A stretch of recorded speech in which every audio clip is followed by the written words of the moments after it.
Hello বন্ধুরা, আজকে একটা ছোট্ট মিনি ব্লগ নিয়ে চলে এসেছি।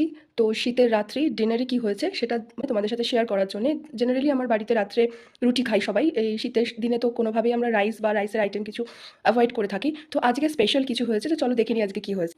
তো বন্ধুরা চলে এসেছে আমার ডিনার। এটা হচ্ছে 2 মিনিটস নুডলস, আর এটা হচ্ছে তোমার ভেজিটেবল স্যুপ। এর মধ্যে উইন্টারের সিজনাল ভেজিটেবলস রয়েছে, লাইক বিট, গাজর, টমেটো, অল্প একটু অনিয়ন, আর একটু সামান্য পেঁয়াজ কালি। এটা বয়েল করে, আর এর মধ্যে সামান্য বাটার আর একটু আদা কুচি, রসুন কুচি দিয়ে আমরা একটু টস করে নিয়েছি। আর এটা হচ্ছে অমলেট। তো চলো বন্ধুরা, আজকে আমরা ডিনারটা সেরে নিই, আর তোমরাও কমেন্ট করে জানাও যে তোমাদের বাড়িতে আজকে কি ডিনার হচ্ছে। আর সেই সাথে অবশ্যই আমার চ্যানেলটা ভিজিট করো, অনেক সুন্দর সুন্দর অনেক ভালো ভালো তোমরা ভিডিও পাবে। আর অবশ্যই ভিডিওটা ভালো লাগলে লাইক করে দিও, শেয়ার করে দিও। আর যদি এই ভেজিটেবল স্যুপের তোমরা রেসিপি চাও সেটাও কমেন্ট করে জানাও। আর অবশ্যই আমার চ্যানেলটা সাবস্ক্রাইব করে দিও, আর লাইক করে দিও, শেয়ার করে দিও, বারবার করেই বলার, যাতে আরও অনেকের কাছে তোমাদের মতন আরও অনেকের কাছে পৌঁছে যেতে পারি। তো চলো আজকের মতন এখানেই গুড নাইট।